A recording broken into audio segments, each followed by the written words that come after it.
Labą dieną. Video bus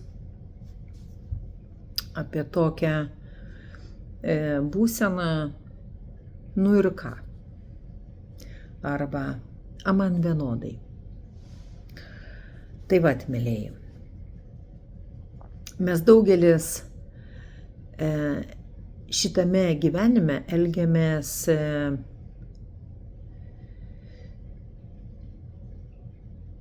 ar pasakyti kaip maži vaikai, nu negali.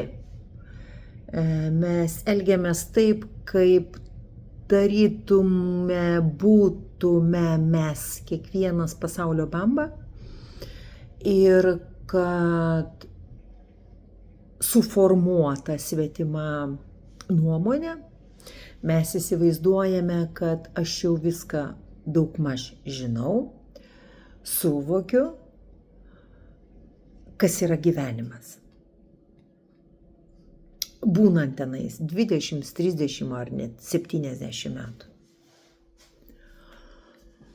Žmogaus protas yra linkęs reikšti savo suformuotą nuomonę. Ir jeigu šiek tiek kažkas netitinka pagal nuomonę, tai gali prasidėti barniai ginčai arba pasakyti, nu ir ką tu man padarysi, a man vienodai. Tai vat. Tiems, kurie trumpai dabar slepiasi po kažkokią patogią kėdę, kurie yra valstybės tarnautojai ar dar kažką, tai jie yra taip išauklėti, išugdyti, nu, žinote, kaip kokie kalėjimai, kaip kokios kariuomenės, vykdyti tik tai įsakymus, net nesusimastydami apie pasekmes. Taip yra.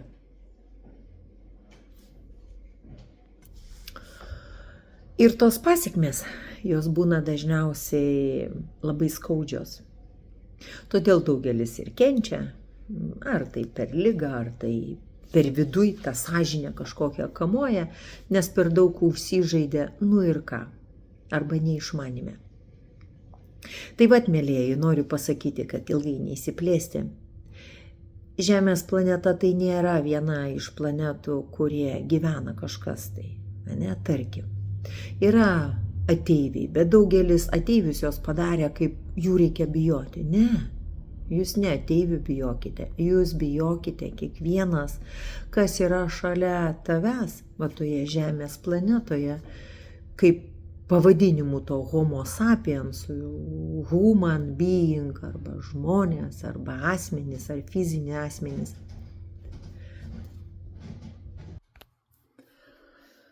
Na, truputį buvo pertrauka.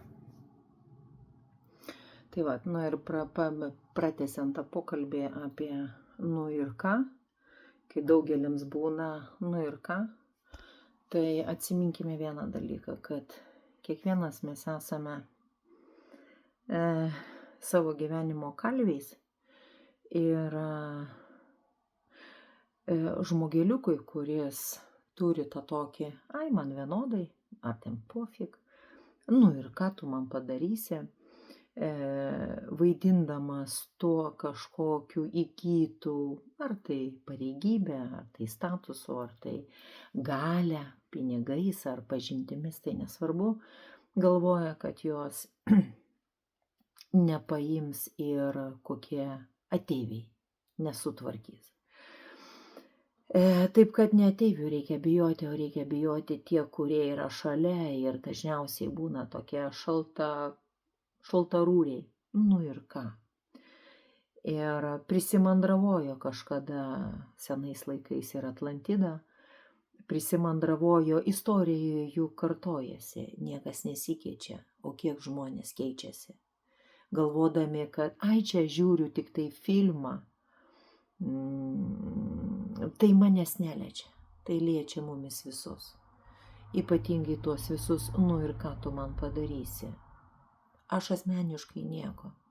Bet nepamirškim, kad mes esame viename laive. Viename laive, kur daug rasių. Ir tas laivas skęsta. O skęstant, kiekvienas mes turime savo jau sukurtą karmą, atidirbtą karmą, pliusus ir minusus. Ir dabar skęsta tas laivas ir pažiūrėsime visi, ir ką, po mirties, kokie mes būsime buvę, tokie šustri, protingi, žinantis, kaip reikia gyventi, žinantis, kas aš esu, bet pamiršę visatos dėsnius, karmos dėsnius, dieviškąjį dėsnį, įstatymą. Visi mes jau nuskendę, pamiršę, palikę tą šitą fizinį kūną, avatarą, visi susirinks tie į ką, ir pochuistai, ir nepochuistai. Ir tada vėl tas žaidimas, jisai toksai tęsi, sako, dabar homo sapiensai, norite pabūt ateiviais ir vėl iš naujo sulysti į vieną laivą, kuris vadina Žemės planetą ir ištaisyti klaidas. Tada, jeigu daugelis taip mąstytų ir gyventų pagal dūšią, pagal sielą, tai nebūtų tokio burdako. Bet tam ir yra mūsų sistema, pseudosistema, ugdymas sukurtas toks, kad ir net gimdymo metu viskas sukurta taip, kad tu pamirštum viską, kad nebūtų jokios išminties tarp savųjų, o tie, kurie yra išminčiai, jos padarytų debilais, sektantais arba kosmonautais.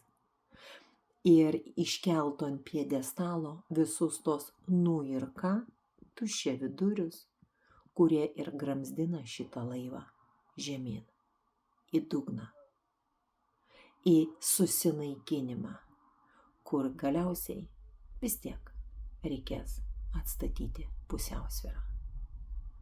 Per kančias, į žvaigždės ir į gerą žaidimą rekomenduoju išjungti tą durnių, tą ir ką, o ką aš čia galiu padaryti.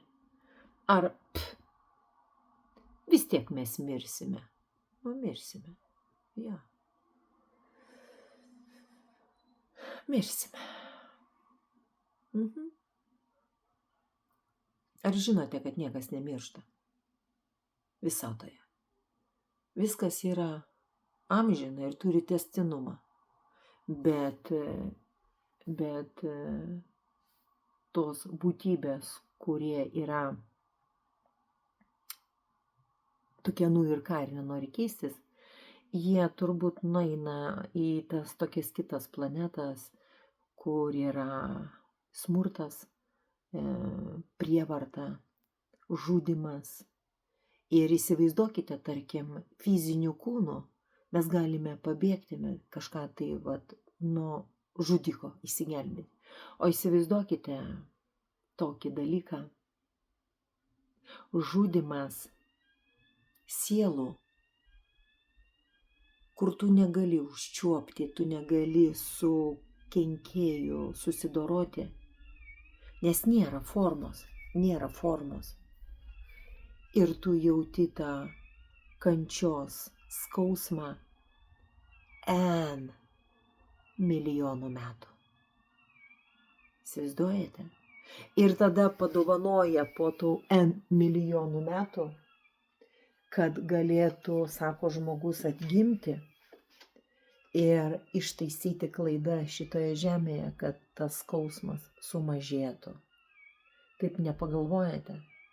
Tai pagalvokite, žudyti per fizinį kūną jausmą, mes galime tą žudiką susidoroti.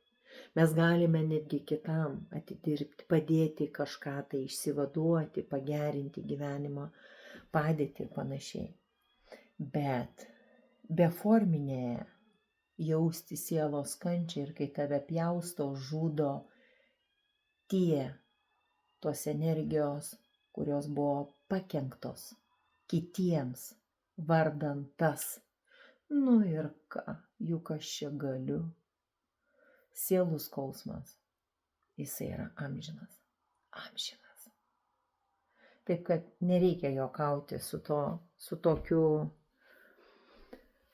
tokiu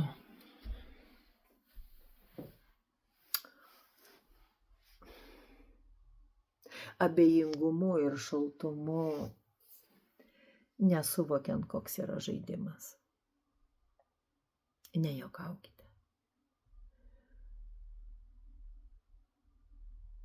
Tai, ko mes neišdirbsime šitame gyvenime, teks pratęsti žaidimą. Ir dar pakartosiu, beforminėje sielos kančioje skęsti N milijonus metų ar ten šimtmečius. Ar pasiruošę, nuskandindami šitą Žemės planetą kaip laivą į dugną, į degradaciją per savo neišmanimus ir per savo tos nu ir ką. Labai rizikuojate. Labai rizikuojate. Labai rizikuojate. Iki.